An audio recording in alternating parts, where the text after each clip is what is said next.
أعوذ بالله من الشيطان الرجيم بسم الله الرحمن الرحيم الحمد لله والصلاة والسلام على رسول الله وعلى آله وصحبه ومن والاه أشهد أن لا إله إلا الله وأشهد أن محمدا عبده ورسوله قال رب اشرح لي صدري ويسر لي أمري واحلل عقدة من لساني يفقهوا قولي أما بعد السلام عليكم ورحمة الله تعالى وبركاته. Alhamdulillah kita jumpa lagi dan minta maaf saya tak sedar dah 9.30 tadi. Um, Mudah-mudahan Allah berkati 10 Zulhijjah kita. Mungkin ada yang berpuasa, ada yang dalam mood beribadah dan mengasingkan diri daripada banyak urusan dunia yang lain. Mudah-mudahan Allah berkati dan terima amalan kita insya-Allah. Dan semoga majlis pagi ini pun termasuk dalam amalan Zulhijjah kita jugalah. Cari ilmu dan mengambil pelajaran terutamanya daripada generasi yang paling baik pernah muncul atas muka bumi ini. Dan bila kita ulang-ulang perkataan itu, sahabat sebagai generasi yang terbaik, generasi yang hebat, kita menyebutnya dengan penuh kesedaran bahawa memang itulah hakikatnya. Sebab semakin membaca kisah para sahabat ni, semakin rasa yang alangkah jauhnya bandingan kita dengan mereka. Dan Bapa mungkin tahu saya selalu bawa sudut manusiawi dalam sirah Nabawiyah. Tapi kena fahami bahawa mencari sudut manusiawi itu bukanlah untuk kita kata mereka sama macam kita dari segala segi. Tapi kita semacam mencari satu sudut persamaan untuk kita cuba cari jalan macam mana untuk kita mencontohi mereka. Kan? Paling kurang nampaklah tapak kaki tu kat depan tak jauh sangat daripada kita untuk kita follow. Tapi setakat pencarian dan juga bacaan sirah Nabi, kisah para sahabat, sahabiat, dia sentiasa akan buatkan kita kagum bagaimana ada manusia yang setahap ini kebaikan dan juga kesudian mereka untuk berada di jalan Allah Ta'ala. Kan? Dan kita pun masih dengan Ammar ibn Yasir.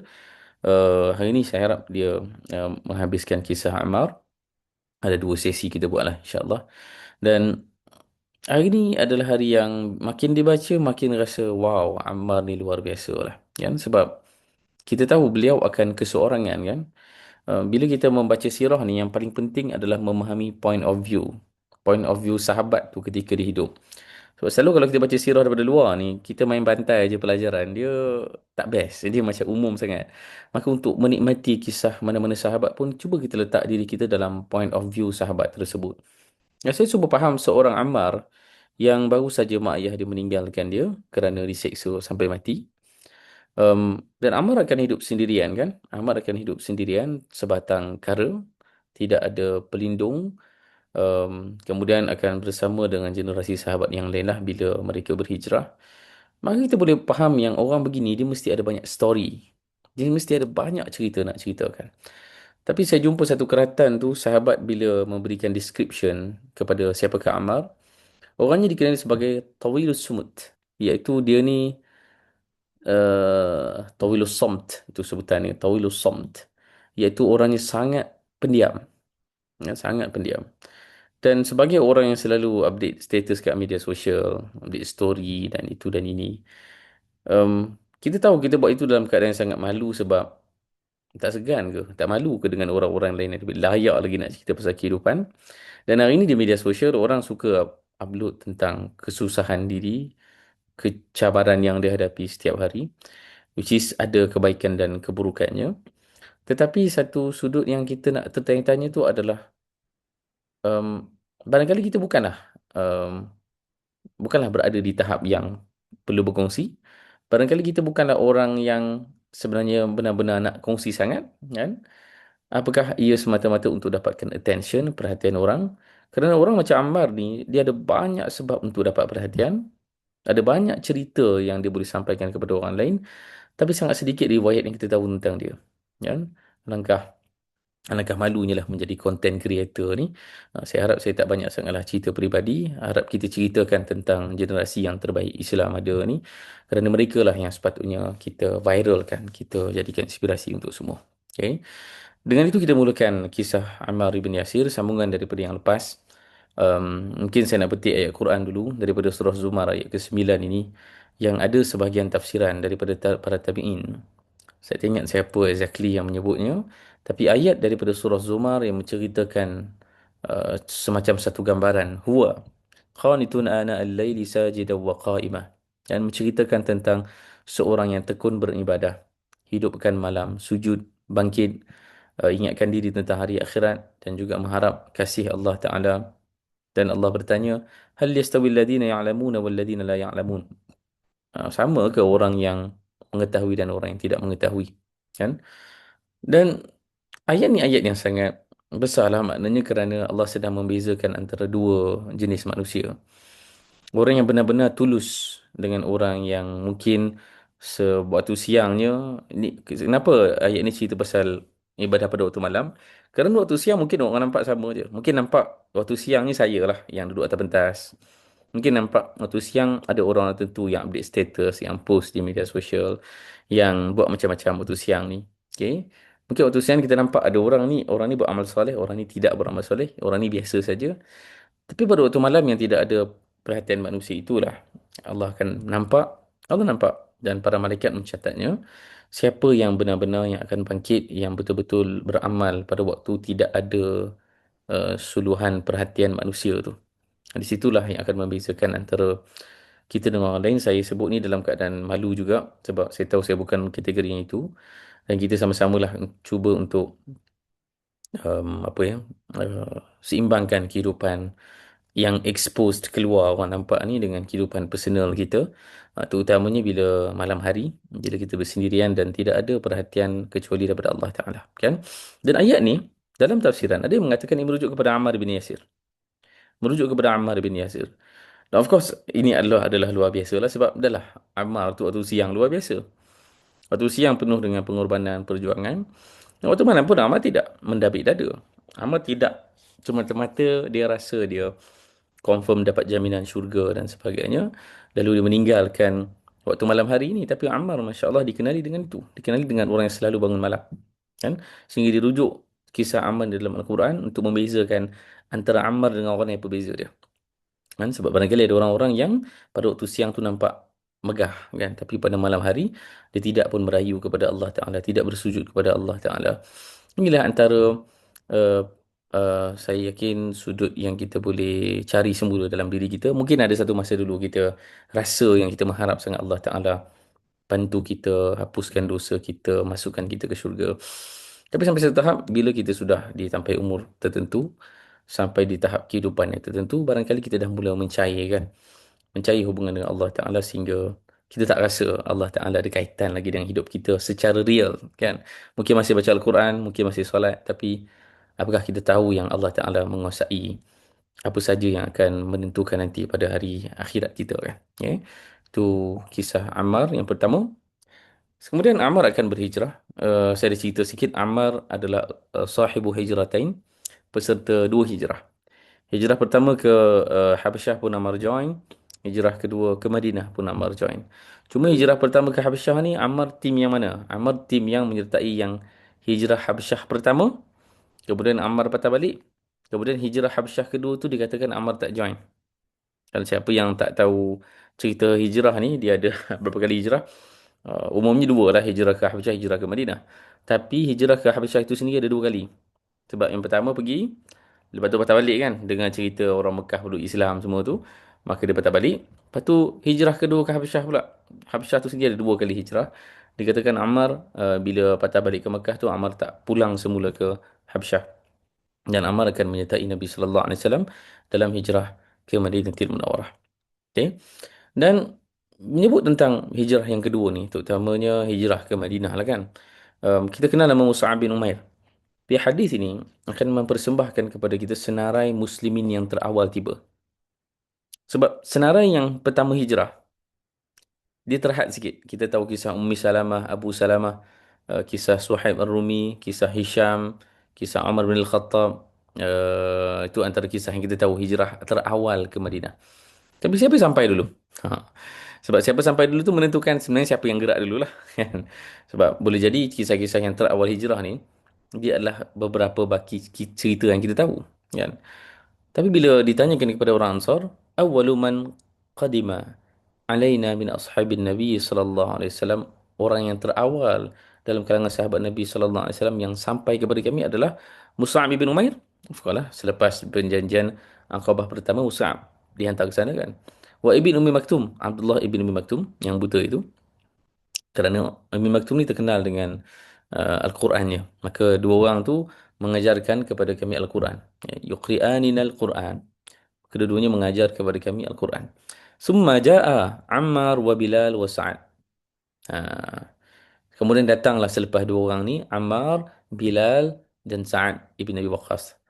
Summa ja'a Umar bin Al-Khattab. Betul lah. Sebab yang Umar baru masuk. Dalam ramai-ramai, banyak-banyak cerita muhajirin terawal, Umar termasuk dalam kalangan muhajirin yang awal. Tapi dalam senarai ni, yang kita tak tahu adalah Abdullah bin Maktum, Ammar dan Bilal. Kan? Mus'ab kita tahulah sebab Nabi utus ke sana. Tapi Ibn Umi Maktum, Ammar dengan Bilal ni kita tak dengan Sa'ad. Ya, tiga, satu, dua, tiga, empat orang ni kita tak tahu. Hanya kerana hadis ni kita tahu lah dia hijrah awal kan. Dan um, dikatakan ada 20 orang fi 20 dalam kalangan 20 orang itu, antara yang terawal lah, barulah datang Nabi sallallahu alaihi wasallam dan sakibaki sahabat yang lain, sebab Nabi pun antara yang terakhir sekali. Okey. So, bila mereka ni yang terawal, maksudnya apa? Dia ada pelbagai maksud. Barangkali maksud yang paling pertama sekali adalah memang ini adalah mission yang Nabi sendiri susun. Kan? Bila Nabi sendiri susun dan Ammar ni uh, mungkin bukan terkenal sebagai seorang sahabat yang kategori ulama. Ammar tidak dalam kategori itu. Tapi Ammar ada satu perkara special tentang dia. Ammar akan membekalkan satu haibah. Haibah ni bahasa Melayu apa lah saya tak tahu. Haibah ni macam satu satu apa ya? Satu, tak tahu apa perkataan dia. Kalau kita nampak seseorang kan, kita tengok dia saja kita dah rasa something. Karisma, ikut karisma. Karisma kot perkataan dia. Ammar ni akan mendatangkan satu karisma. Sebab Mus'ab guru Quran dan juga wajah Mus'ab serupa Nabi sallallahu alaihi wasallam. Dan Abdullah bin Maktum pun ulama dalam kalangan sahabat. Bilal, Ammar adalah dua orang sahabat yang ada image yang berkarisma tu. Baru kan nampak dua orang ni, jasad dia, warna kulit dia, rupa dia adalah dua model manusia yang menjadi image kepada masyarakat Mekah, iaitu kami dulu diseksa teruk, kami dulu dihambat, kami dulu dipukul, ditekan-tekan. Maka walaupun kamu di sini, di Madinah, tidak ada itu, tapi Islam yang sepatutnya dilalui adalah modelnya begini. Modelnya mesti payah, modelnya mesti susah. Lepas tu, saya pun selalu berefleksi juga tentang kehidupan ni. Sebab kita banyak cerita pasal sahabat. Saya tercari-cari di mana Umayyah bin Khalaf saya. Bukanlah cari untuk saya kena seksa kan, tapi saya tertanya lah, di manakah Umayyah bin Khalaf saya? Di manakah Abu Jahal saya? Di manakah um, Uqbah ibn Abi Mu'aid saya? Sebab kita rasa hidup kita senang, kita rasa hidup kita tak susah pun. Kan? Um, Maka mencari kesusahan tu bukan sebab kita nak susahkan diri. Supaya kita ada satu benda yang kita boleh namakan, barangkali ini adalah Umayyah bin Khalaf aku, supaya esok di hadapan Allah Ta'ala, ya Allah, please aku pun rasa juga, rasa terseksa tu oleh Umayyah bin Khalaf version aku, oleh Abu Jahal version aku. Kan? Mungkin dalam bentuk yang berkali-kali ganda lebih rendah lah susahnya berbanding Ammar bin Yasir dan Bilal. Tapi at least kita boleh jawab benda tu. Kan? Contoh kan, kalau saya boleh personal sikit dekat sini, sebab saya buat kelas dan sebagainya, saya rasa saya selalu ucap berseluruh kat jemaah yang senangnya lah kerja saya ni. Rasa macam buat kerja agama dah, tapi senang sangat. Kan? Senang dapat duit lagi. Orang bayar lagi. Kan? So apa benda? Mana Umayyah bin Khalaf saya? Mana rasa terseksa tu? So, saya punya pilihan itu bila buat refleksi adalah saya kena buat persediaan yang berkali-kali ganda lebih baik daripada apa yang saya kongsikan, daripada apa yang saya dapat. Saya kena berkali-kali ganda berfikir tentang macam mana nak selesaikan masalah manusia. Macam mana kita nak mengisi satu kelompongan dalam amal ma'ruf nahi munkar di Malaysia contohnya. Kan? So dari situ sebenarnya muncul idea Manusiawi Podcast tu. Saya rasa saya kehilangan Umayyah bin Khalaf dalam hidup saya. Maka saya kena mencari sesuatu supaya rasa susah sikit. Rasa ada belanja keluar duit sikit. Rasa ada beban sikit dalam hidup ni. Kalau tidak, dia rasa sangat senang dan hidup tu sentiasa rasa ada duit masuk.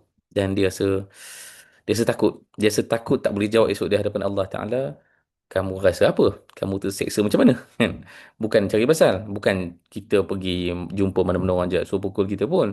Tapi kita buat sesuatu supaya ada rasa friction tu dalam kerja kita.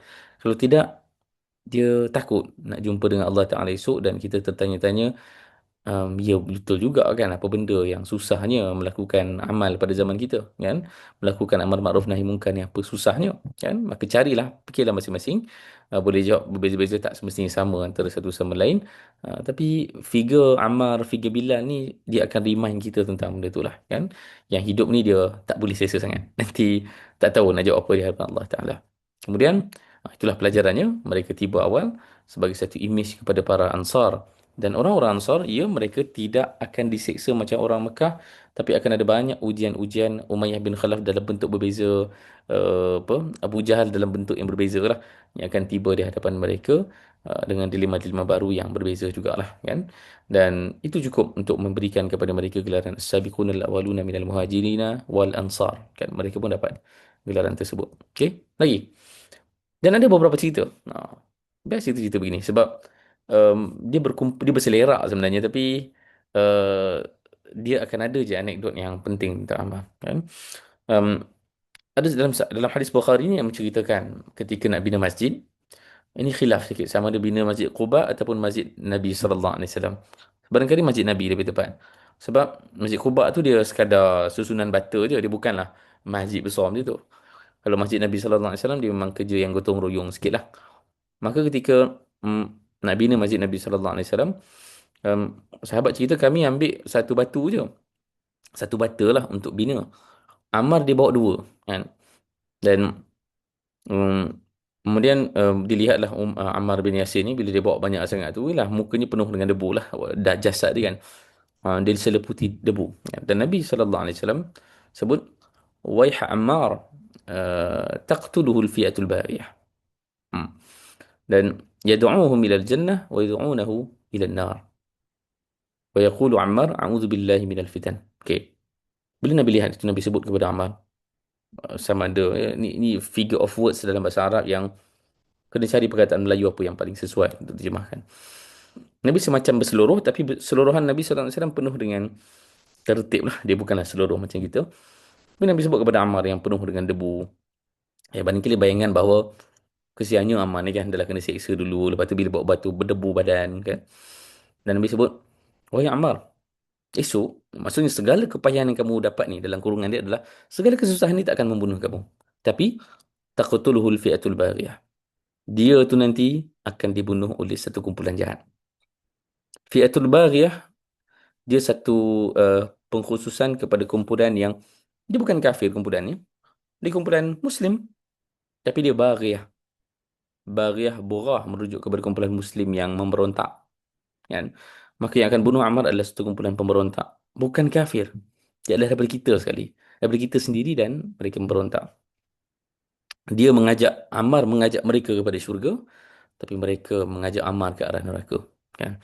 Dan Ammar berdoa kepada Allah Ta'ala, ya Allah selamatkan aku daripada fitnah. Okay? Dan ini menjadi satu isyarat daripada Nabi Sallallahu Alaihi Wasallam tentang bagaimana Ammar akan mati. Ammar tidak akan mati di atas katil. Ammar tidak akan mati berjihad menentang orang kufur, tapi Ammar akan mati dibunuh oleh satu kumpulan pemberontak dalam kurungan Muslim sendiri. Orang Muslim sendiri akan membunuh Ammar ibn Yasir, dan kita tahu nanti di hujung kita tahu Ammar akan wafat, mati dalam perang Siffin, dibunuh oleh salah seorang daripada, ada disebutkan namanya tapi khilaf juga, tapi umumnya daripada tim Muawiyah lah yang telah membunuh Ammar. Dan ini menjadi satu jawapan kepada semua pengkaji sejarah dalam kes perang Siffin khususnya, tim manakah yang lebih betul? Semua ulama Ahlussunnah wal Jamaah mereka ada satu naratif yang dipegang tentang siapa betul siapa salah. Tapi dia bukanlah untuk bergaduh ke apa. Just untuk make sure kita faham di manakah terletaknya kebenaran. Tapi sejarah adalah sejarah. Tak semua sejarah tu di apa ditentukan arus dan juga gelombangnya oleh orang-orang benar. Tapi kita tahu kebenarannya adalah di sisi Ali bin Abi Thalib dan juga Ammar bin Yasir. Kerana Nabi sebut yang akan bunuh Ammar adalah kumpulan jahat. Maka kumpulan jahat itu adalah kumpulan Muawiyah bin Abi Sufyan. Tapi dari counter narrative, saya sebut sekarang je lah. Counter narrative-nya adalah tim Muawiyah akan bercakap kepada tentang hadis ini, siapa yang bunuh Ammar sebenarnya? Adakah Muawiyah bunuh Ammar ataupun Ali itu sendiri yang bawa Ammar pergi medan jihad? Sebab itulah Ammar mati. Kalau Ammar tak ikut, Ammar tak mati. Kan? So dia ada saja counter narrative, tapi nak bagi tahu umumnya ulama Ahlussunnah wal Jamaah semua berpegang benda yang sama, iaitu yang dalam kes ini yang salah dalam kes perang Siffin adalah tim Muawiyah dan Ammar itu lebih benar lah. Ali bin Abi Thalib lebih benar. Okey. Sekadar nak jauh ke depan, sekadar nak beritahu hadis ni ada kaitan dengan masa depan, Nabi sendiri takkan tahu apa yang berlaku pada masa akan datang. Tapi Allah Ta'ala dah berikan isyarat, Ammar akan mati dibunuh oleh kumpulan pemberontak. Okay. Cerita yang sama, cuma riwayat berbeza. Okay. Ammar angkat dua batu, yang lain angkat satu batu saja. Dan um, Nabi SAW sebut kepada Ammar, Ibnu Sumayyah, Linnasi ajrun walaka ajran. Okay. Nabi sebut kepada Ammar, orang ramai satu pahala je, engkau dapat dua pahala. Saya nak ambil keratan tu je. Apa signifikan pada seluruh cerita Ammar? Ammar sentiasa cuba untuk pastikan dia buat sesuatu benda yang ekstra berbanding orang lain. Kadang kita, kalau kita sudah ada satu achievement pada masa yang lalu, ataupun ada satu pencapaian, kadang-kadang dia ada satu kecenderungan untuk kita mendabik dada dan rasa kita telah confirm. Kita telah dijamin segala kedudukan tu. Kan? Kadang adalah kebaikan-kebaikan yang kita buat, pengorbanan. Kadang ia datang dalam bentuk pencapaian apa sajalah. Dan kita mula akan mendabik dada dan kita rasa, dah lah cukup lah. Kan kita dah buat dah benda tu. Dah ada pahala dah. Kan? Dah ada macam-macam dah sebab untuk masuk syurga. Tapi orang macam Ammar ni yang ada 1001 sebab untuk masuk syurga Allah Ta'ala, tetap merasakan bahawa dia perlu buat ekstra lagi. Dia mesti tunjukkan satu uh, version amal soleh yang berbeza berbanding orang lain. Dia pasti dia nak berada kat depan lagi daripada orang lain. Orang buat satu, dia buat dua. Simple macam tu saja. Bawa satu batu, buat dua batu. Kan? Tapi itulah Ammar ibn Yasir. Dia mesti akan berada setapak dua di hadapan orang lain kerana buruan ke syurga tu sentiasa tak berakhir dalam hayat Ammar. Dan kadang risau juga menjadi manusia yang berbuat amal makruf nahi munkar. Mungkin untuk perempuan hadir kelas, buat kebaikan, ajak orang datang kelas, ajak orang belajar ilmu. Dia sampai satu tahap kita akan ada rasa complacent yang dah banyak dah ni kan. Dah banyak dah amal kita buat ni. Bahkan mungkin kita hidupkan dengan sehari-harian kita dengan baca Quran ke, dengan tadabbur ke. Saya suka sangat bila saya jumpa pelajar-pelajar yang ni, saya suka bukan maksudnya apa nama ni, bukannya satu testimoni untuk orang datang kelas lalu tapi nak bagi tahu, kadang saya bertanya kepada peserta kelas saya yang kan awak dah pergi dah kelas ni dulu kan, ada kelas Ustaz Syahri buat topik yang sama, kelas Zikra buat topik sama, lepas tu kelas saya sama lagi. Kadang saya tanya kenapa duk datang lagi kan, sebab saya pun tak adalah memaksa ataupun tak nak orang masuk kelas tu terpaksa kan. Ha, kalau nak jujurnya, baru-baru ni bila nak buat kelas Banu Israel ni, asalnya saya nak buat kelas tajuk lain. Nak buat tajuk Nabi Nuh. Tapi dia punya kelas dengan kelas Zikra. Dan saya tak nak dah sama, nanti orang nak tuduh kelas sama pula kan. So buatlah tajuk Bani Israel, tajuk yang saya simpan sejak tahun lepas juga kan, nak cerita tentang Bani Israel. Tapi sentiasa saya jumpa student yang sebenarnya dah belajar tentang topik ni, tapi why datang? Katanya sebab memang nak ekstra, nak ekstra. Sis, okey, itu jawapannya. Tapi saya bersangka baik, memang itu tulus ikhlas disebutkan. Sebagaimana Ammar bin Yasir, kan? Kalau boleh nak buat lebih. Kan? Kalau boleh kita ni surah yang sama nak baca lebih banyak lagi. Kalau boleh kita ni topik yang sama pun ulang banyak kali pun, kita still akan make sure kita tak rasa confident, tak rasa dah faham segalanya. Bahkan saya pun kagum dengan guru-guru saya yang kadang-kadang duk datang kelas saya, duk malu juga kan sebab mereka jauh lebih berilmu. Tapi hadir itu kerana sebagaimana jawapan Ammar bin Yasir kan, sentiasa tak jemu lah untuk belajar lagi, untuk beramal lagi kan. Tujuannya, tujuan cerita ni dan bahagian ni adalah nak bagi tahu pada kita, uh, be extra lah kan. Apa saja dalam yang kita buat ni, jadilah orang yang sentiasa beri yang maksimum, beri yang lebih daripada orang lain. Walaupun nampak di belakang tu kita macam nak buat banyak dah kan, tapi sentiasa kita nak letak ke depan.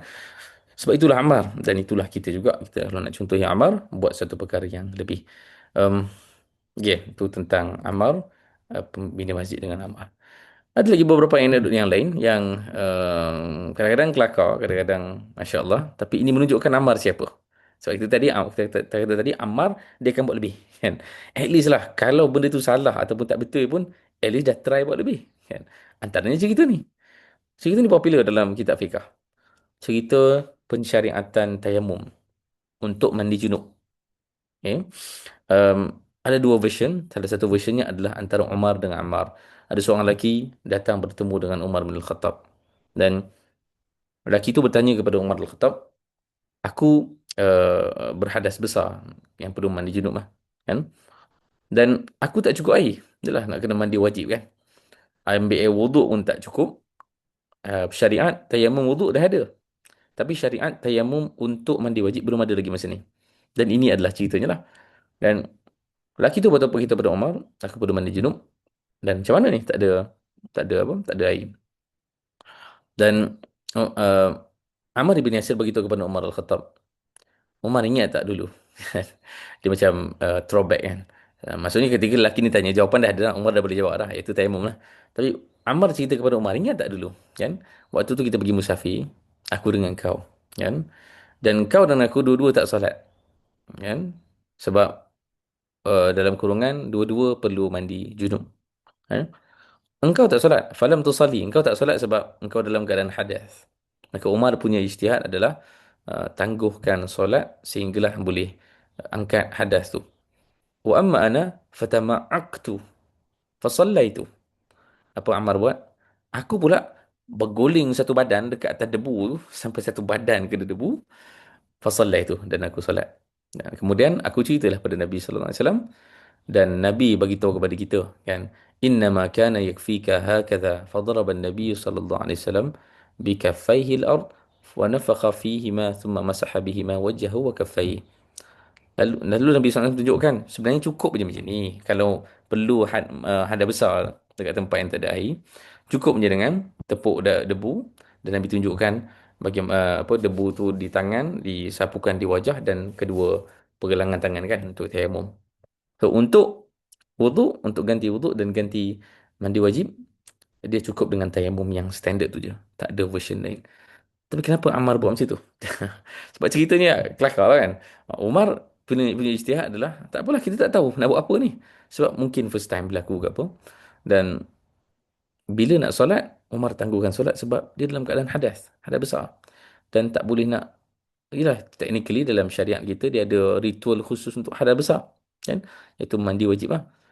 Bila air tak cukup ataupun air tak ada, maka Umar berijtihad, tangguhkan solat. Esok nanti kalau jumpa Nabi SAW mungkin boleh selesaikan. Ataupun bila jumpa air boleh mandi wajib dulu baru solat. Tapi Ammar lah menjadi punca kenapa berita ni sampai kepada Nabi SAW. Sebab Ammar yang tanya pada Nabi. Sebab apa yang Ammar buat adalah dia pergi guling badan dia dekat tengah debu tu. Kan? So seakan-akan mandi wajib tu kalau wuduk diganti dengan tayamum di dua bahagian kan, wajah dengan pergelangan. Oleh kerana mandi wajib kena seluruh badan, maka Ammar guling badan dia. Kan? Maksudnya Ammar ni punya ijtihad ya, sebab tu ijtihad ni sentiasa ada pahalanya kan. Kalau betul ada dua ganjaran, kalau salah pun satu ganjaran. Sebab inilah kerja para ulama kan. Tu para ulama ni kita akan kena ada yang jenis strict, ada yang jenis agak um, lenient, ada yang lebih memudahkan. Bukan kerana mereka itu ada Quran yang berbeza, bukan kerana mereka itu bergaduh ke apa, tapi ia adalah tentang macam mana kita nak menentukan yang terbaik untuk umat Islam juga. Kan? Macam-macam lah.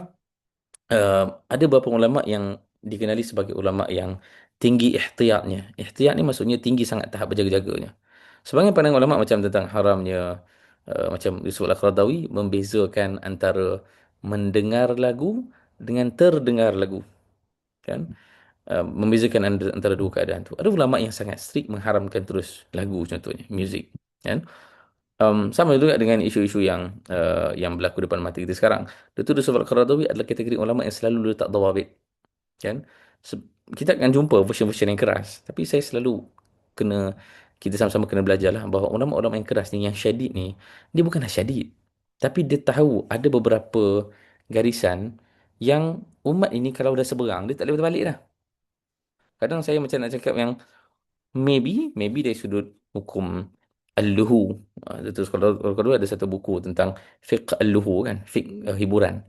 Dan mungkin bagi pandangan saya, orang mungkin menyalahgunakan dawabit yang diletakkan oleh Qaradawi. Sebab Qaradawi bila sebut tentang parameter yang tak boleh langgar tentang hiburan-hiburan ni, dia sangat strict sebenarnya. Dia tak boleh bercampur, tak boleh ada khulwah, tak boleh ada apa mubalarah, tak boleh melampau sangat, tak boleh sampai tu huyung hayang, termasuk benda-benda yang literally haram lah macam arak ke apa. Tapi itu menandakan apa?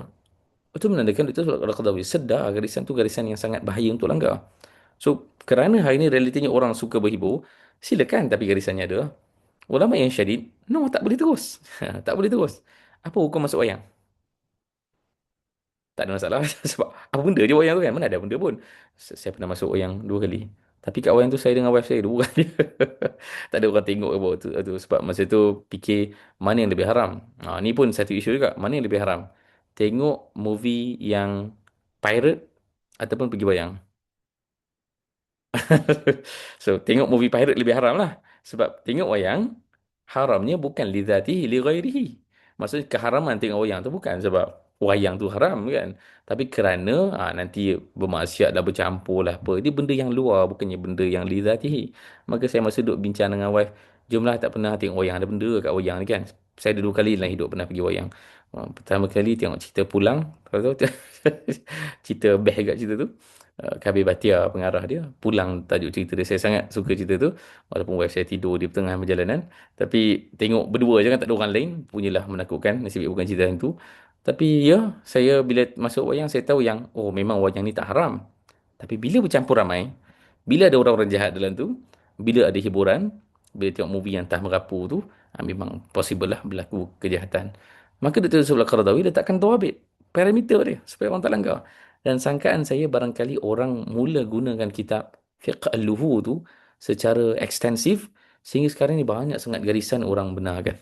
Dan saya tak faham kenapa kita nak membuka ruang tu luas sangat. Ya, dalam agama Islam pun asasnya kalau perkara itu dah mula terlalu longgar sangat dia kena ketatkan. Kan itulah basic kepada usul fiqh. Memanglah kita benarkan orang untuk berhibur kan. Tapi jangan apa ya. Kalaulah saya tak naklah politicize ruang ni tapi tapi umum je lah kalaulah boleh ada satu keseimbangan antara fatwa-fatwa yang dikeluarkan dengan polisi-polisi kerajaan. Maksud saya, kita faham kenapa kerajaan buat polisi, itu satu hal. Kenapa dibenarkan, kenapa diharamkan.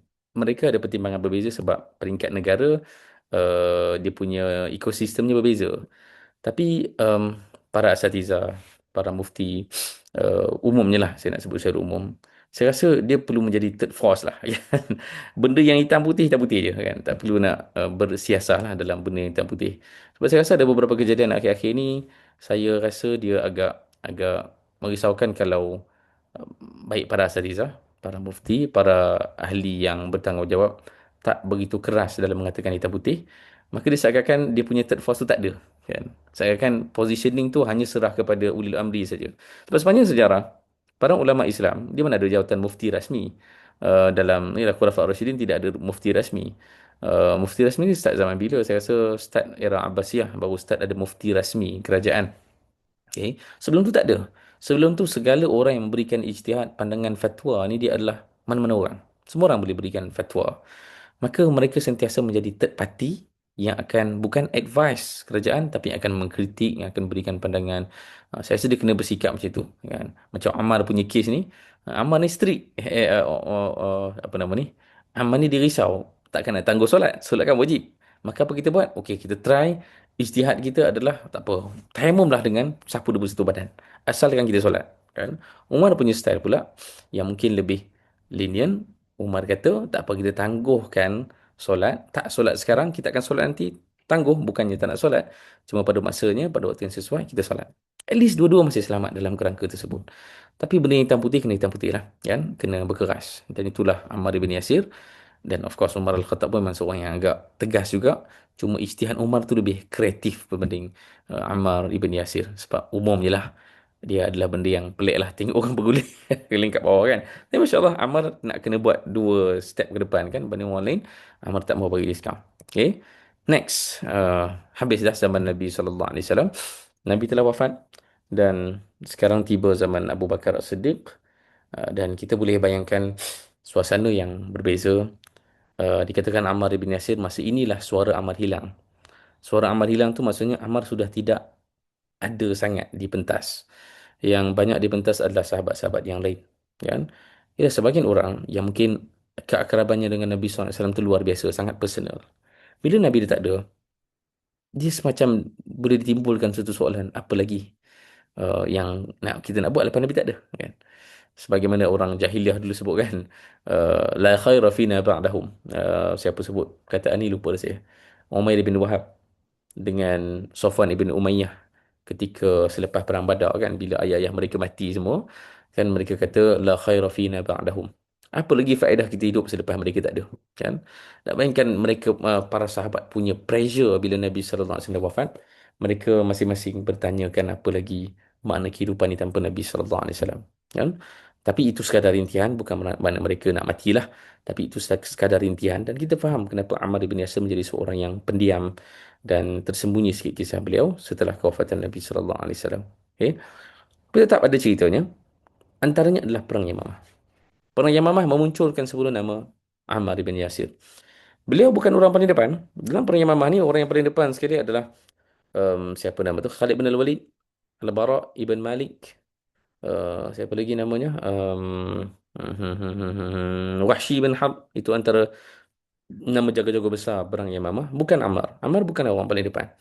Tapi ada satu anekdot dalam perang Yamamah, iaitu ketika mereka nak masuk ke satu benteng yang digelar Hadiqatul Maut dalam kitab sirah, dinamakan sebagai Hadiqatul Maut, taman-taman kematian. Ya. Sebab inilah benteng Musailimah dan juga tim dia.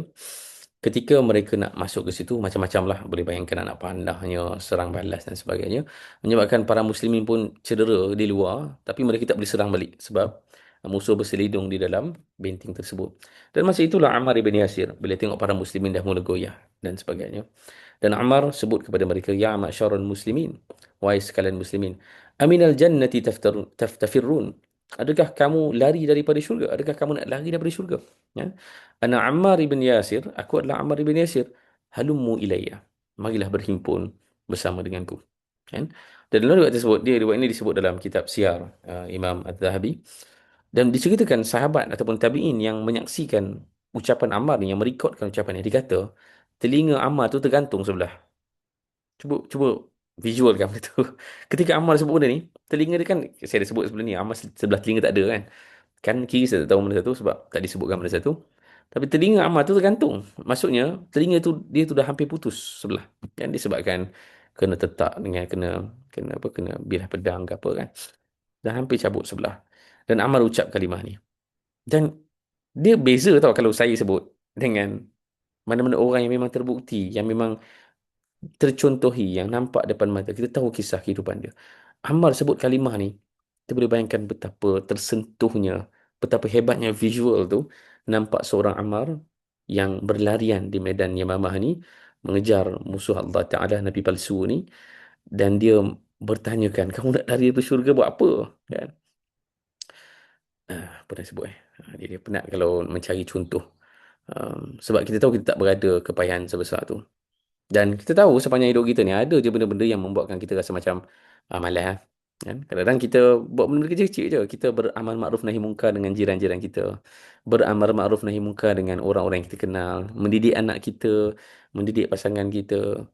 Kita melakukan amar ma'ruf nahi munkar tu dalam bentuk yang mungkin agak simplistik lah. Dia punya kejadian tu kan. Parenting, jiran, tegur dan sebagainya. Tapi kadang-kadang dia sampai satu keadaan tu, kita rasa macam, malas lah. Dia rasa macam, kalau macam ni lah kau malas, aku nak fikir lagi. Saya pun selalu fikir benda tu. Kadang dengan orang-orang yang kita try untuk nasihatkan dia, tapi ni dengan syarat kena tegur dan dakwah dengan cara yang betul lah. Kalau dakwah malam-malam main-main, memang kita dah salah berawal. Tapi ni dalam kes yang kita dah usaha betul-betul, didik anak betul-betul, tak berubah juga. Nantikan podcast selepas ni ada satu topik yang best sebab saya baru je buat rakaman tu hari Selasa lepas kemarin lah. Topik dia adalah tentang anak-anak dan saya panggil seorang developmental psychologist, Puan Azura nama dia. Dan sembang pasal anak-anak lah. Dan Setakat daripada hari saya buat podcast tu sampai hari ni, saya rasa macam keinsafannya tak hilang lagi lah. Sebab banyak sangat menyedarkan diri tentang maksud bersabar dengan anak tu. Kan? Dia maksud bersabar dengan anak ni bukan sekadar sebab kita kena bersabar, tapi sebab memang anak kita sepatutnya kena sabar. Sebab budak-budak tu, um, dia tidak akan dapat memahami apa yang dia sendiri lalui pun. Yang lebih faham tu kita. Tapi kita choose untuk tak bersabar dengan anak tu. Kan? So saya buat contoh-contoh yang lebih praktikal lah. Walaupun sebenarnya cerita pasal Ammar ni. Um, Figure Ammar mengajar kita tentang kena terus bersabar tu. Kena terus solid, compose kan. Jangan pilih untuk stop. Jangan pilih untuk patah balik. Sebab selalunya bila kita buat satu projek, bila buat satu kebajikan, dan kemudian datanglah cabaran-cabarannya. Ada orang tak nak sokong. Sales tak ada pun. Walaupun bukan niatnya untuk sales, tapi kita tahulah. Kita buat sesuatu tu, kita nak cover cost kan. Nak cover cost bayar studio, nak cover cost bayar gas ke apa. Kan? Dan ya, waktu tu lah kita mulakan tanya-tanya benda ni berbaloi ke buat. Berbaloi ke dari sudut akhirat lah, terutamanya. Kan? Dari sudut duniawi mungkin dah tak baloi dah kan. Tak dapat duit, tak dapat apa. Kan? Tapi apakah berbaloi untuk akhirat kita? Maka ketika itulah kita mula mundur ke belakang dan malas nak buat. Malas nak fikir sebab tak baloi pun. Duk tegur jiran-jiran buat salah. Parking kereta marah berapu. Kena maki balik. Nak teruskan lagi ke tidak? Ketika inilah datanglah seruan Ammar ibn Yasir. Aminal jannati tafirrun. Kamu nak lari daripada syurga ke? Kan? Adakah kamu nak tinggalkan amal itu kerana kamu nak lari daripada syurga? Sebab syurga kamu kat situ. Syurga kamu adalah bersabar dengan anak-anak kamu. Syurga kamu adalah teruskanlah buat projek ni. Syurga syurga perempuan dekat JAA ini adalah dia kan. Kena terus buat, kena terus mencari sebab-sebab kita masuk syurga. Dan kerana benda itu dah betul, apa saja cabaran yang datang kita kena solid di hadapan cabaran tu, kan? Senang bercakap tapi saya tahu saya banyak diuji tentang benda itu. Dan saya harap selagi mana tuan-tuan nampak saya di sini, selagi itu uh, saya harap doa tu adalah untuk sentiasa saya bertahan. Risau satu hari nanti kita mula mundur, mengecut, mencair dan dah tak minat nak buat kerja-kerja yang buat habis beras je. Sebab dia tak adalah berbaloi sangat duduk di medan nak mengajak arah kebaikan ke, buat konten ke. Yang paling best sekali adalah buat konten untuk dapat followers, buat konten untuk dapat revenue, itu paling best sekali. Tapi buat konten dengan niat untuk mencapai kebaikan ni, dia punya tarikan ke sana sini untuk jauhkan kita daripada jalan tu sangat banyak. Kan? Sebab tak baloi. Kan? Orang buat konten dapat duit, kita buat konten tak dapat apa. Kan? Buat penat je. Maka aminal jannati tafirun. Adakah kita nak lari daripada syurga Allah Ta'ala? Sebab syurga tu jalannya adalah memang telinga terputus, tangan hilang sebelah. Itu model para sahabat. Tapi kita akan datang dalam bentuk yang mungkin duit kita tak banyak sangat. Mungkin kereta kita tak dapat nak tukar sangat. Kan? Mungkin tak ada tempat makan mewah-mewah kita boleh makan sangat. Tapi please stay dalam landasan ini kerana itulah jalan yang kita pilih untuk menuju ke syurga Allah Ta'ala. Okay? Dan tentang telinga. Ha, Sebut tentang telinga lagi. Kalau kalau sahabat macam siapa namanya? Um, Sa'ad bin Abi Waqqas ke? Saya tak ingat saya exactly sahabat yang mana satu yang kakinya hilang. Um, Kakinya tempang sebelah dan hilang.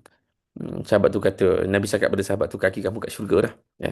Kalau kisah Ammar, ada kisah yang sama. Sebab ketika zaman tabi'in, ada tabi'in jumpa dia dan dia panggil Sa'ad, ya ayyuhal ajna'. Wahai orang yang cacat telinga. Kan? Bukan sebab mengutuk pun, sebab nak panggil Ammar lah. Tak sebab tak sama dia lupa lama ke apa. Maka dia panggil Ammar dengan nama wahai orang yang telinga sebelahnya cacat. Kan? Dan Ammar terus bersuruh masa tu, khaira udhunayyi sababta. Kan? Engkau telah mencela telinga aku yang lebih baik. Maksudnya, daripada dua telinga Ammar tu, telinga yang hilang itulah telinga kesayangan dia. Kan? Sebab telinga itu dah masuk syurga Allah Ta'ala. Kan? Maka dalam hidup kita ni, tengoklah jasad kita ni. Ada tak bahagian badan kita yang hilang kerana Allah Ta'ala? Saya tak ada lagi lah. Mungkin satu ketika dulu saya tak tahu apa jadi pada jari saya. Jari saya yang patah dulu, anak saya masa duk kerja anak tu. Sampai sekarang lagi rasa lain dia. Dan mungkin ada bahagian urat dia ke apa yang dah putus ke bersimpul ke saya tak tahulah. Tapi sampai sekarang lagi rasa lain. Saya harap urat tu kat syurga lah. Sebab tercedera kerana menjaga anak kan. Dan banyak lagi benda kan. Mungkin kita menua menjaga anak kita kan. Kita berkorban kepada kita sebab penat jaga anak. Kita rasa ni lah badan kita ni hilang kesihatannya sebab jaga anak.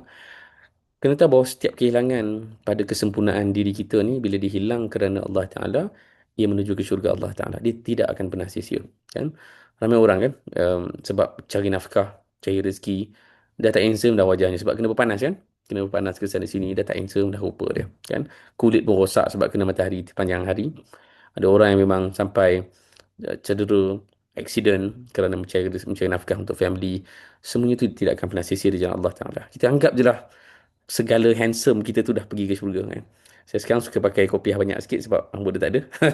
So bila setiap rambut gugur tu macam Allah, rambut ni harap ke syurga lah kan. Meninggalkan aku masuk ke syurga dulu. Sebab tu malah fikir nak tanam rambut ni sebab tak baloi kan. Sebab sebenarnya memang itu masuk syurga lah. Kita harap setiap rambut yang gugur, setiap uban yang tumbuh, setiap kerutan pipi kita, wajah kita, kita makin tak handsome, makin tak cantik ke apa, kita harap semua tu pergi ke syurga Allah Ta'ala lah. Sebab kita buat semua tu selama ni kerana Allah Ta'ala kan? Sebagaimana Ammar melihat telinga dia tadi ke syurga Allah Ta'ala.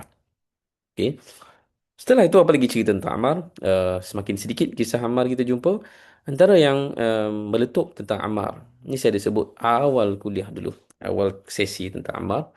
Bila boleh bayangkan untuk orang-orang Iraq ni, um, orang-orang utara, orang-orang Parsi dan orang-orang Syam, secara teknikalnya mereka ni lebih handsome dan cantik ya, berbanding orang-orang Afrika dan orang-orang di selatan. Sebab berada di Hijaz, tanah itu adalah tanah yang kering kontang dan panas, kan?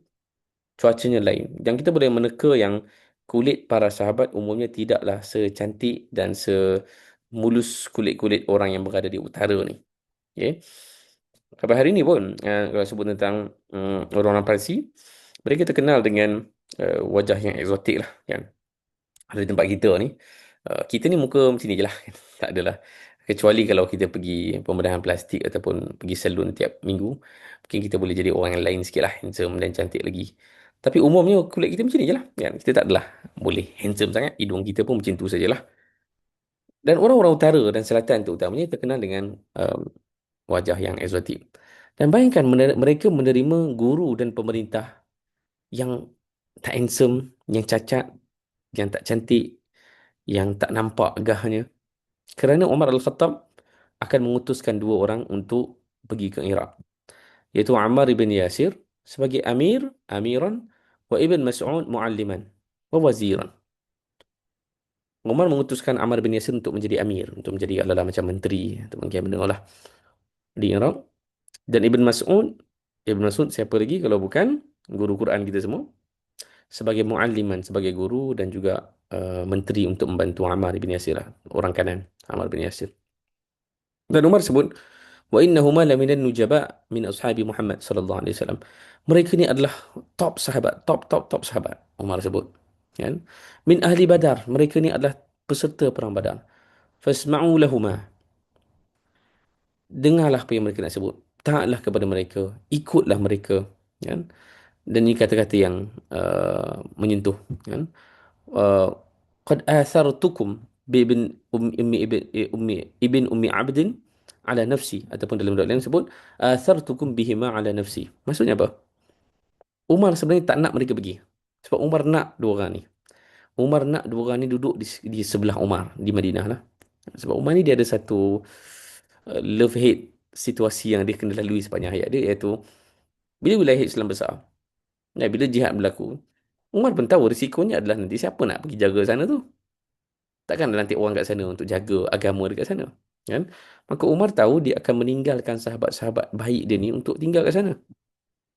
Maka bila Iraq Parsi dibuka, Umar terpaksa melepaskan dua sahabat besar di sisi Umar Al-Khattab, Ammar dan Ibn Mas'ud.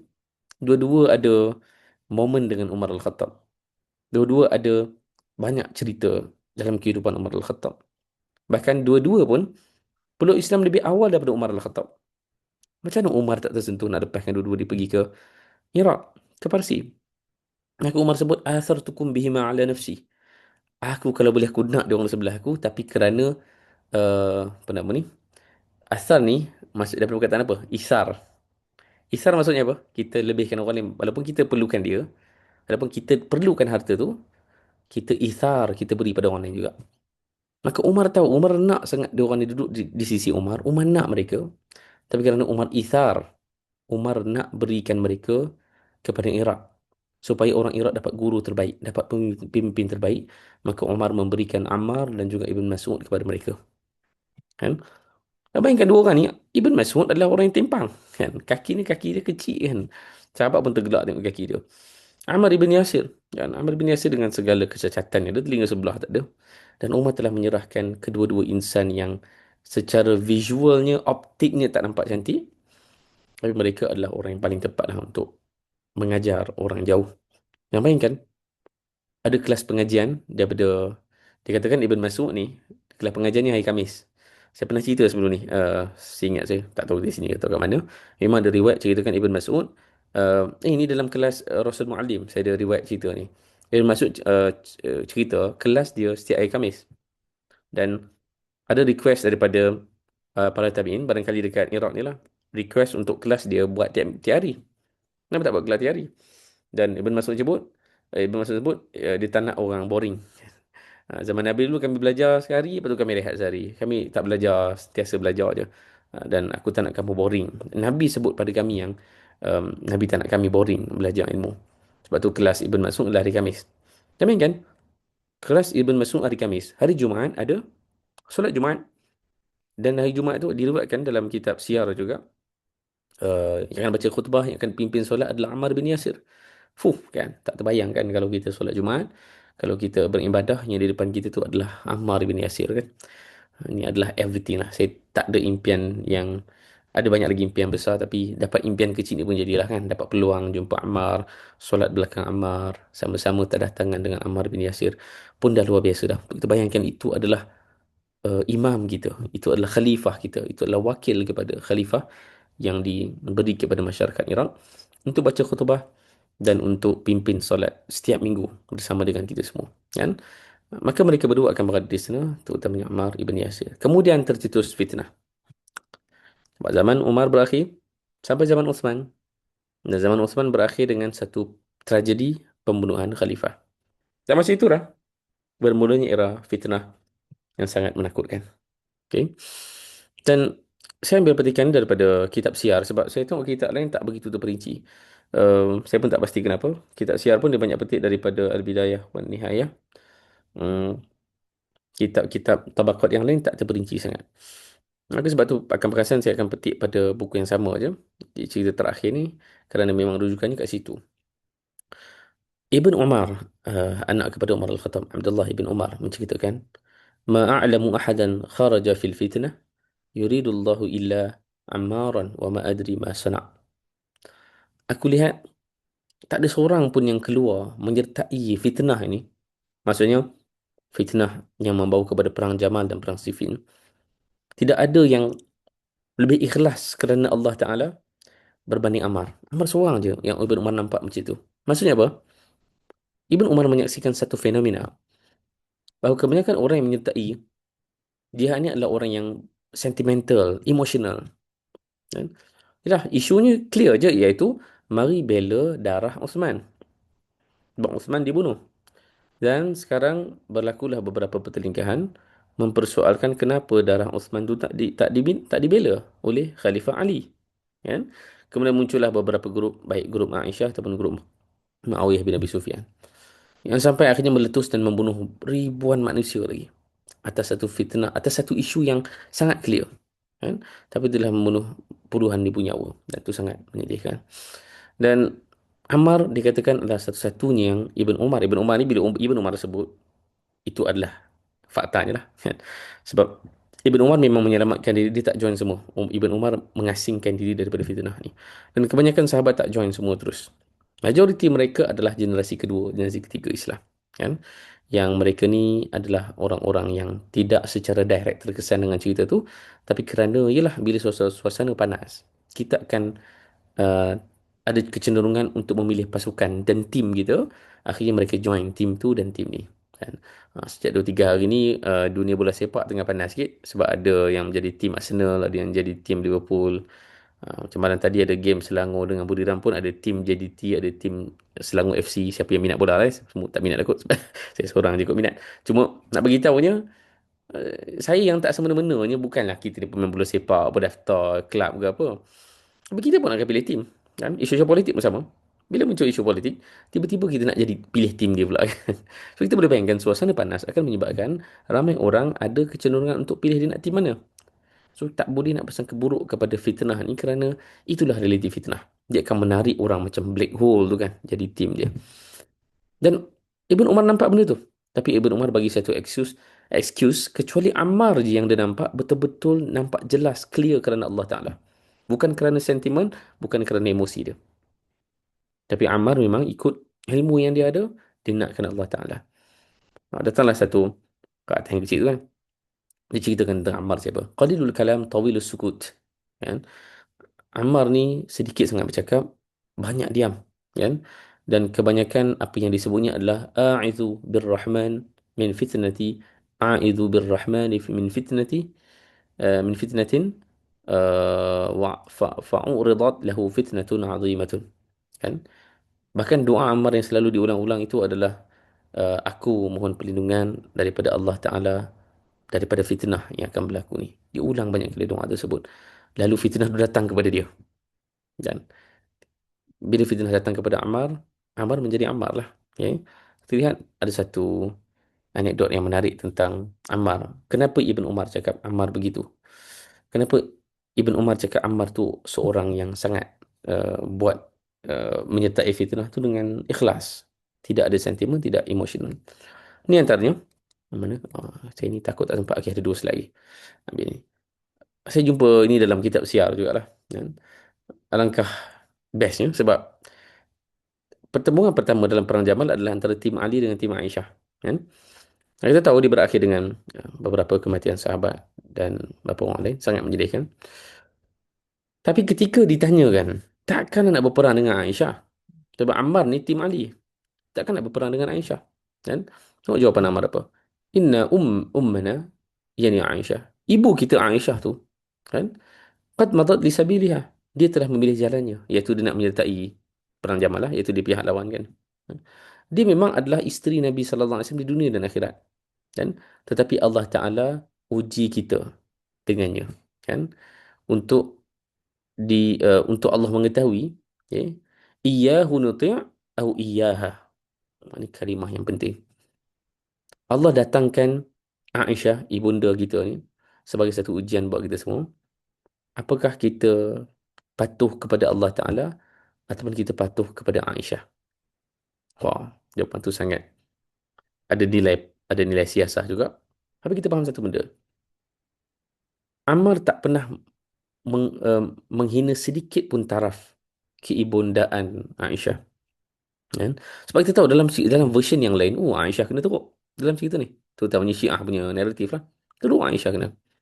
Jawapan Ammar apa? Kita kita setuju dan kita iktiraf bahawa Aisyah adalah isteri Nabi sallallahu alaihi wasallam di dunia dan akhirat. Maksudnya dia iktiraf Aisyah adalah ibu dia. Kan? Itu semua setuju. Tapi ujian tu datang dalam bentuk pelbagai, antaranya dalam bentuk ni.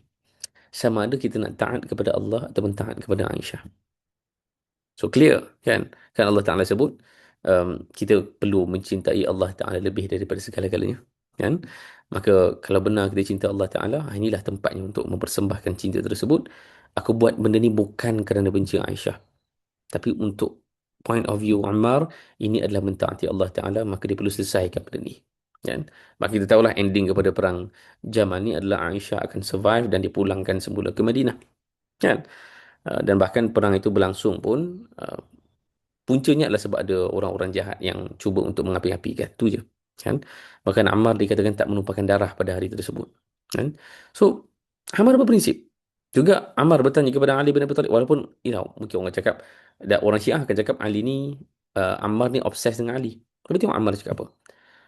Ada banyak soalan ni, saya ambil sebahagian saja. Ammar interview Ali ketika Ali ajak dia untuk join. Ammar sebut kepada Ali bin Abi Thalib radhiyallahu anhu, "Ma taqulu fi abna'i man qatalana?"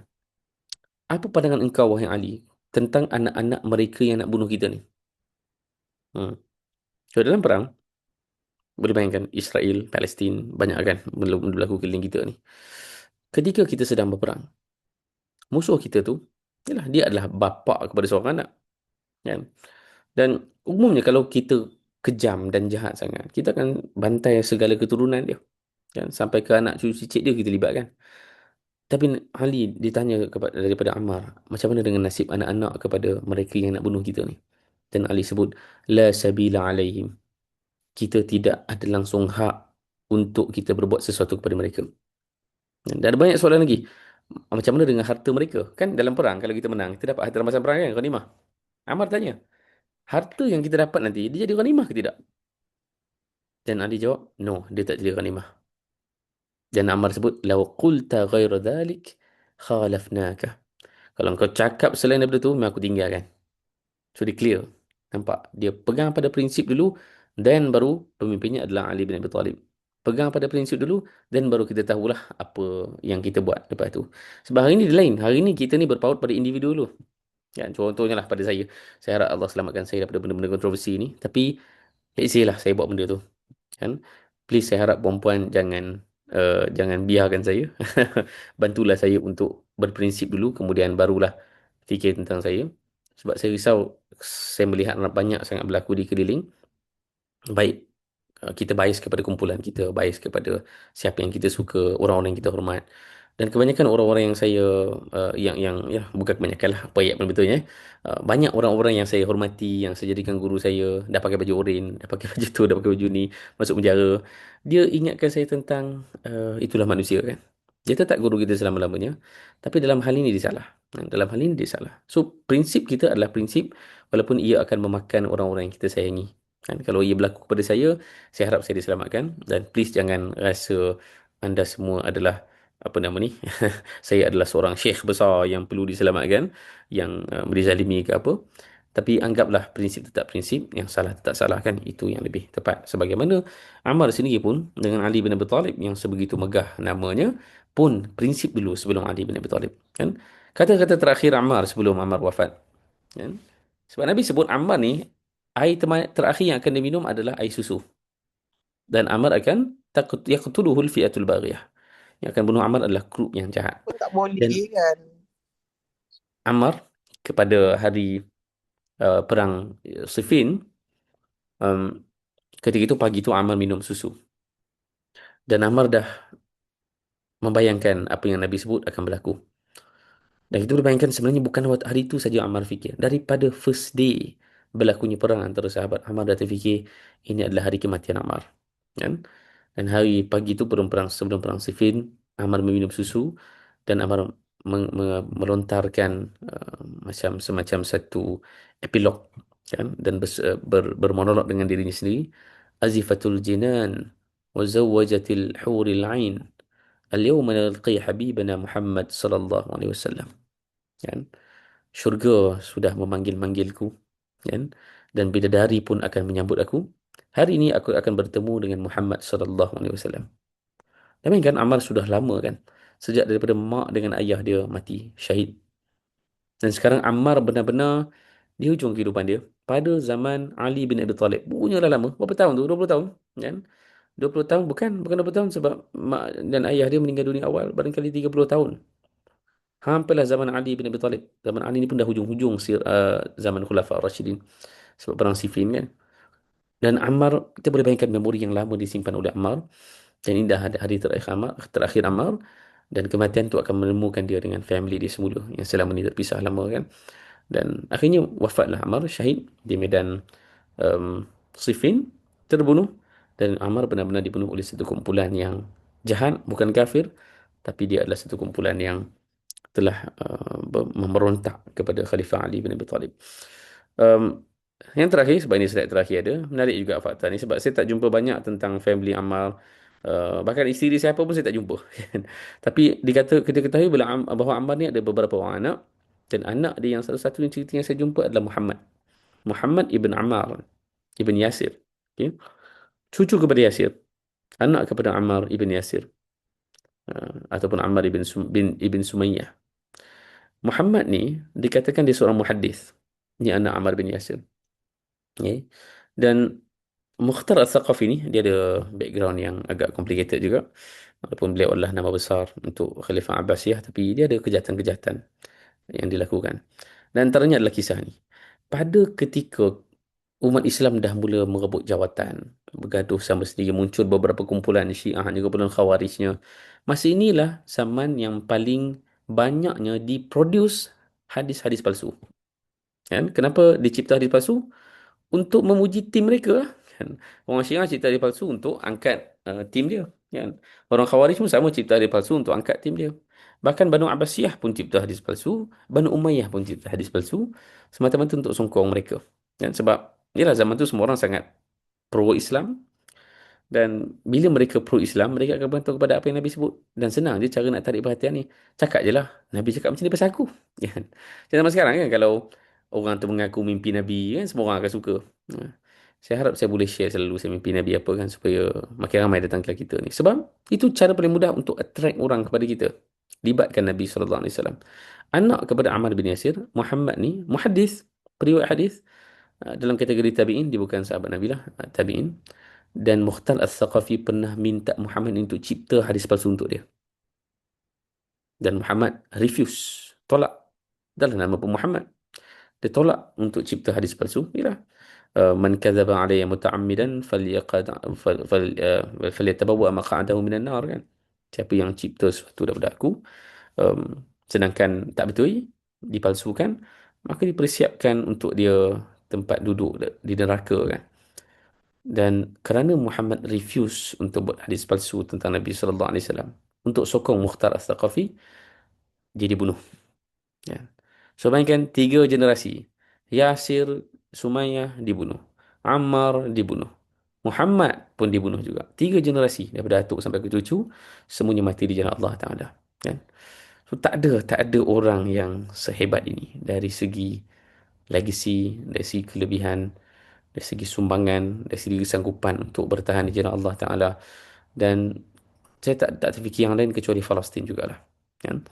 Betapa ramai kan pejuang-pejuang mujahidin yang ayah dia syahid, atuk dia syahid, dan dia pun syahid juga.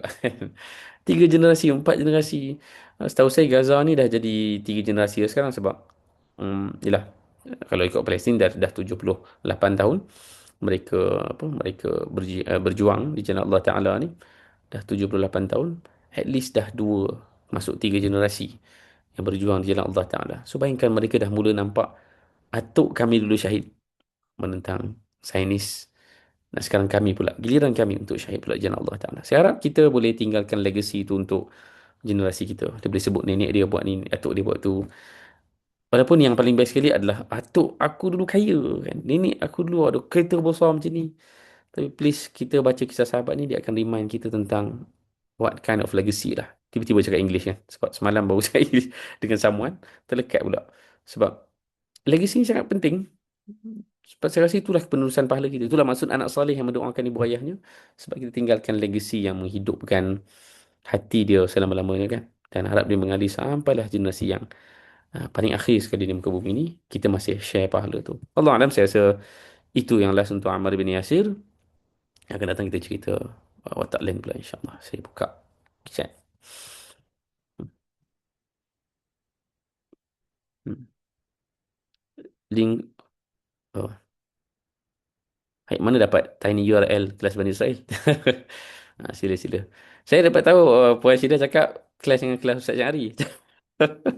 Sorry lah, saya tak tahu Ustaz Syahri buat kelas bila. Tapi jangan risau, tak wajib kan. Janganlah teras hati. Saya pun sebenarnya buat kelas-kelas ni di samping untuk Ma'isyah, untuk kehidupan.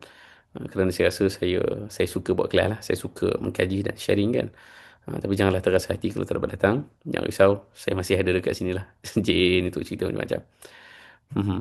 Hmm. Terima kasih Puan Liza banyak share ni. Mhm. InsyaAllah. Hmm.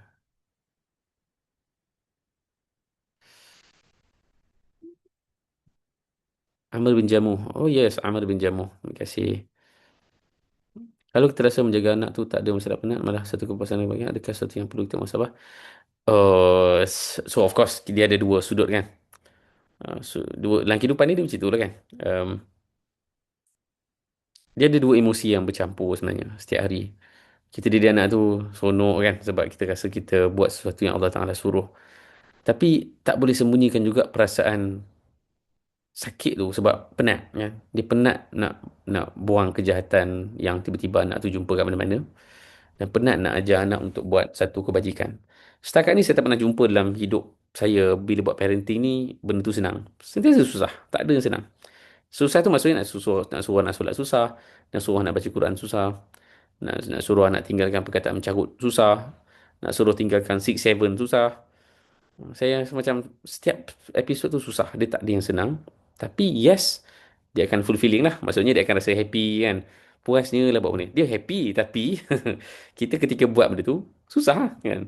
So itu maksud saya. Dia bukan maksudnya perlu muhasabah tu dengan maksud siapa yang dah happy tu perlu jangan happy kan.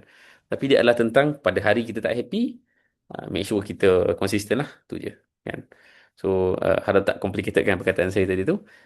Dia adalah dua perasaan yang bercampur. Siapa yang boleh bergembira 100% ketika mendidik anak, alhamdulillah itu satu kemuncak lah.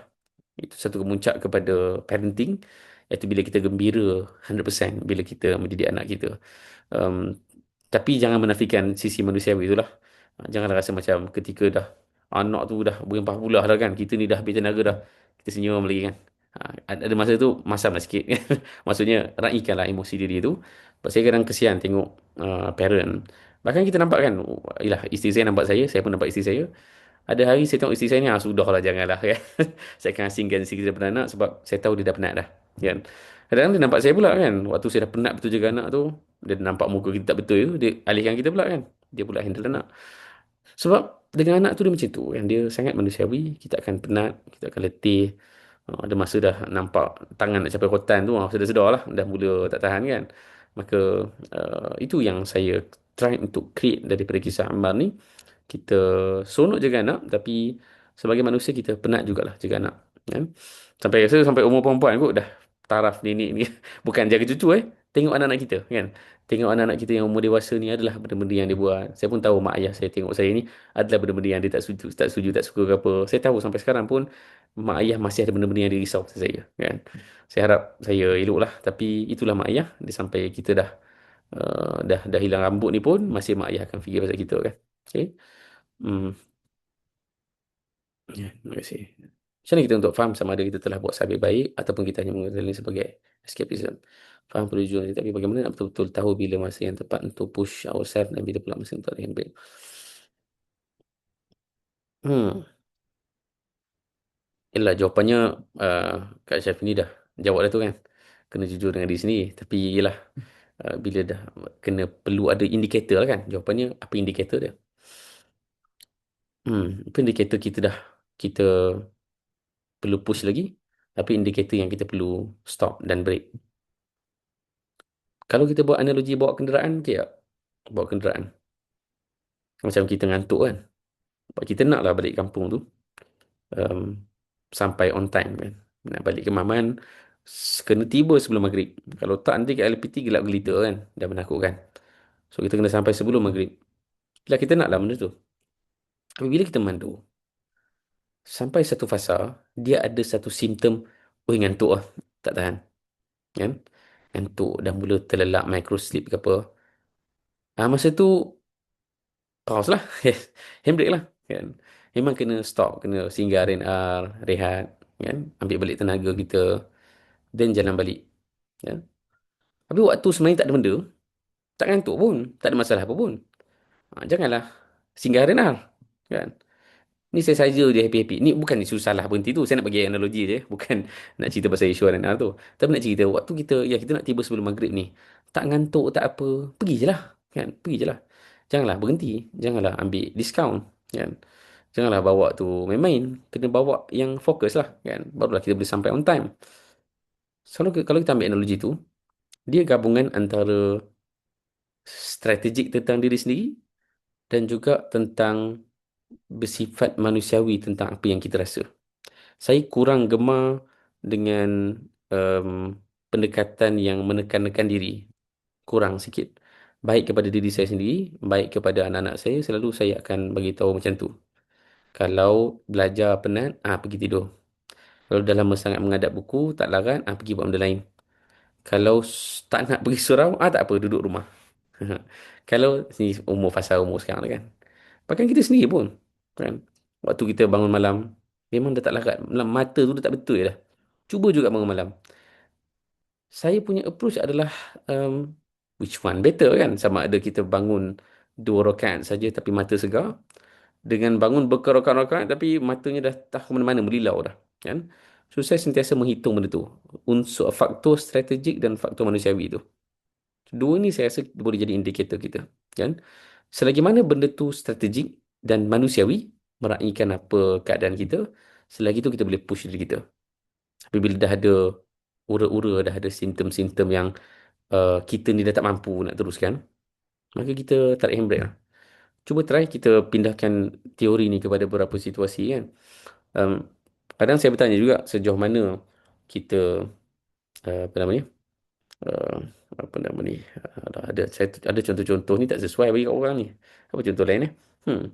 Um,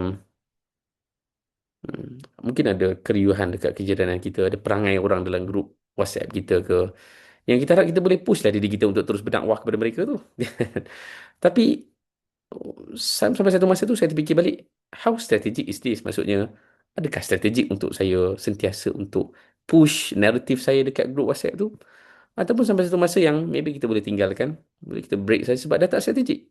Dan dia memakan kita punya manusiawi. Kita pula dah tak sejahtera, duk marah-marah orang tiap pagi kan. So akhirnya saya ambil keputusan, how if saya keluar je grup tu? Saya keluar. Sebab saya rasa tak strategik. Kita tak boleh ubah manusia melalui grup WhatsApp. Dan sebenarnya orang yang bising kat grup WhatsApp tu adalah sebahagian orang je. Ni contoh yang jauh sangat lah. Tapi itu antara momen dalam hidup saya yang saya fikir dua sudut ni. Dia dah tak strategik dan dia dah tak manusiawi untuk diri saya. Dah tak sihat. Dan saya ambil pilihan untuk handbrake dan bukan pause pun. Keluar terus. Sebaik saya buat benda lain lah. Yang lebih balu dalam hidup kita ni. Jangan fikir nak buat semua benda lah. Kan? So tu teori je lah. Tapi practical tu nak kena tengok case by case kan. Terima kasih. Sebab soalan ni tentang indikator kan. Tapi umumnya masing-masing kena jujur juga dengan diri sendiri jawapan dia. Okay. Okay, terima kasih. Jangan risau ya, perempuan kategori tak rugi kalau tak datang kelas saya. Banyak kelas yang perempuan join kan. So, tak apa. Saya pun suka kalau, bukanlah saya tak suka orang sama datang kelas. Tapi suka bila jumpa orang-orang yang, oh tak pernah nampak dah orang ni dalam kelas saya. So dia dia akan tahu yang, oh kita semakin berkembang dan kita jumpa dengan audiens baru.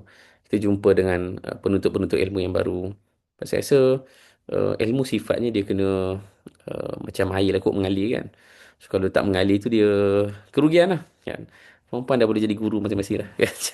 Cari bukan cara anak murid lah. Sampaikan secara casual ke apa kan. Supaya ilmu tu mengalir. Okay, Allah Alam saya rasa habis. Terima kasih atas soalan dan minta maaf kalau jawapannya laju-laju sangat. Allah Alam. Ya, Alhamdulillah Ustaz. Jadi apa yang kita boleh dapat daripada kisah Ammar daripada awal kita belajar itu tu tentang iman lah satu. Iman keteguh apa iman Ammar bin Yasir ni yang begitu teguh sebenarnya. Betul dengan kezaliman yang sentiasa dia apa dikenakan kepada dia tu dia tetap sabar. Dan satu lagi kan dan tentang keikhlasan lah macam mana yang dikatakan oleh Saidina Umar kan. Bagaimana keikhlasan hati amal tu jadi macam mana kita nak bawa balik kepada diri kita bila kita dah belajar benda ni kan dan satu lagi apa yang kau nampak walaupun kita nampak amal ni lemah di sisi manusia dengan keadaan cacat orang panggil je tapi dia tetap mulia di sisi Allah. Jadi terima kasih banyak Ustaz, InsyaAllah kita jumpa lagi 2 minggu lah sebab minggu depan memang tak ada kelas pun jadi kita jumpa lagi 2 minggu InsyaAllah kita akhiri dengan tasbih kafarah dan suratul doa. Subhanakallahumma Ada bihamdik. soalan daripada tulisan kan? Pada Mana?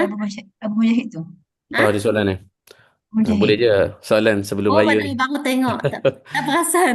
Tak apalah lah sebelum raya. Oh, Nanti oh, raya tak oh, jumpa oh. lah. Tu ada baru-baru ingat habis dah. Okey, okey, boleh, Okey, boleh, sekejap boleh. soalan. Abu Mujahid, Tuan Haji Ridwan. Zaman ni tak perlu fokus halakan anak pengajian Islam, cukup sekadar tahu agama secara umum untuk diri dan bimbing ahli keluarga terdekat. Ramai dah belajar agama, tapi masih jauh dalam kepakaran lain.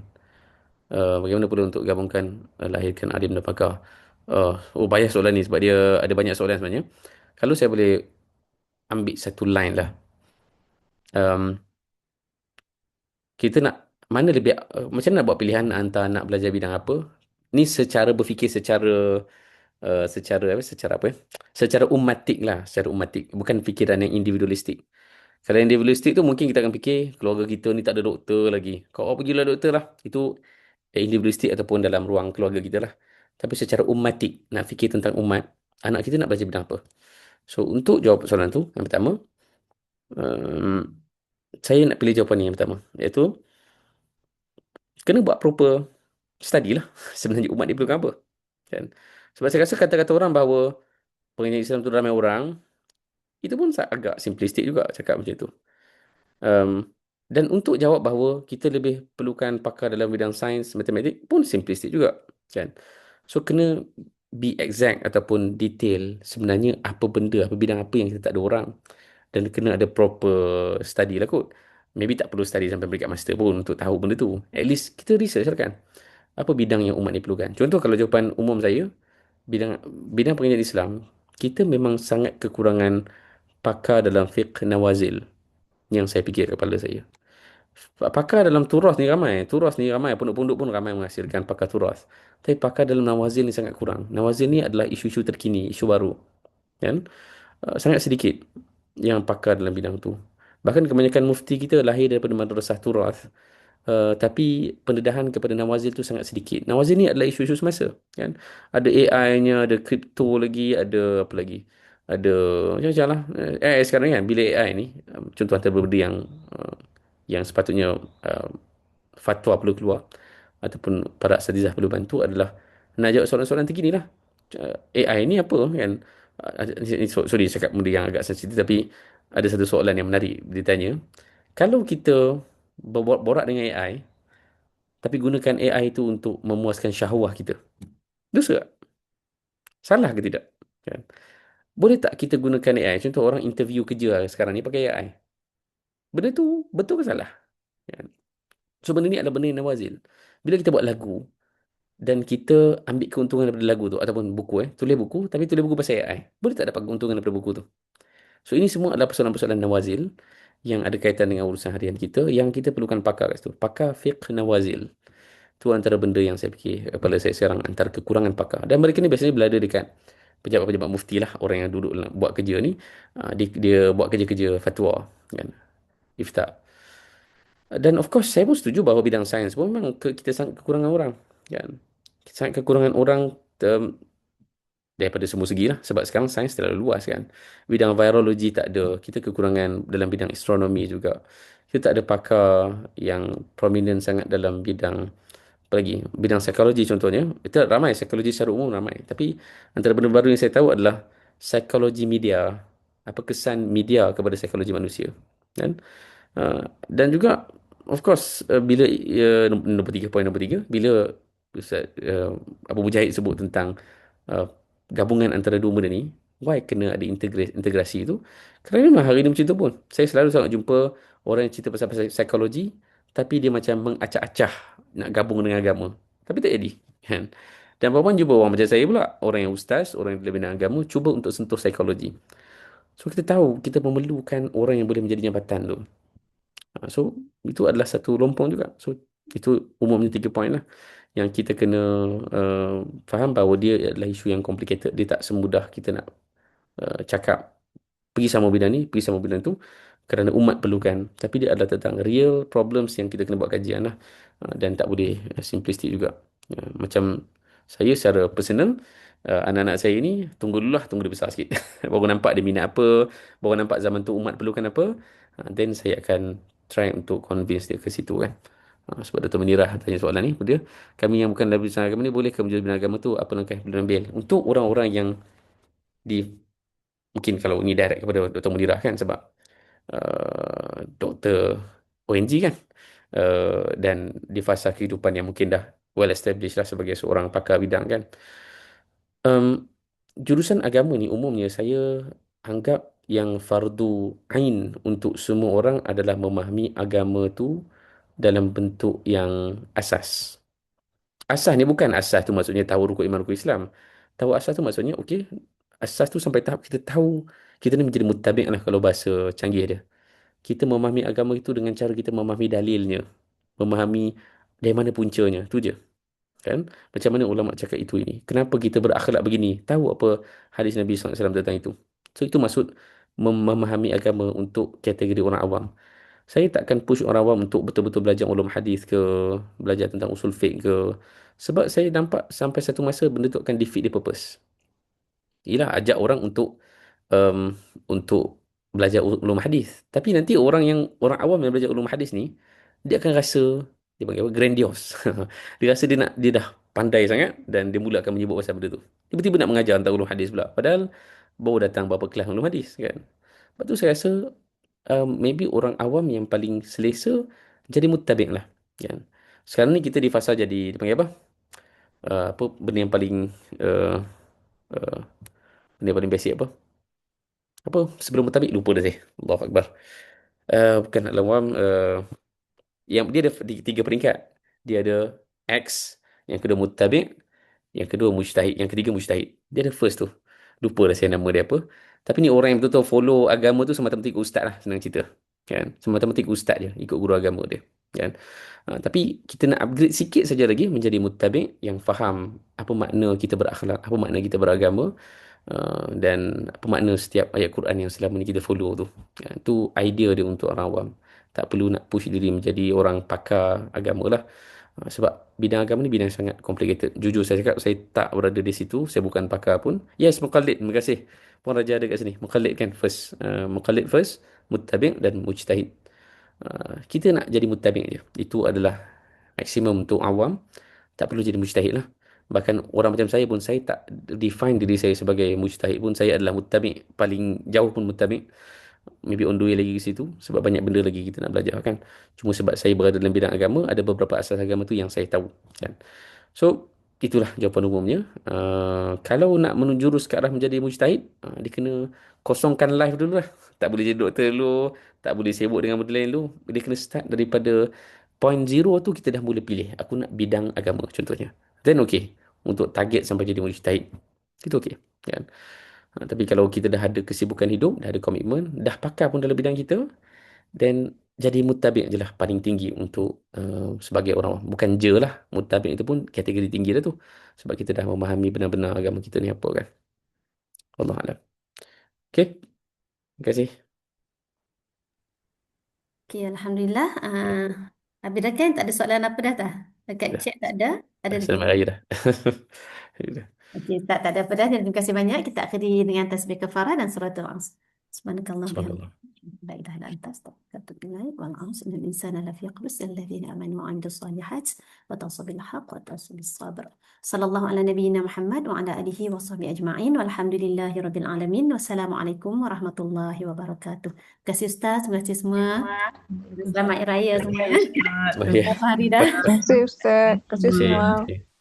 Assalamualaikum. Assalamualaikum. Waalaikumsalam warahmatullahi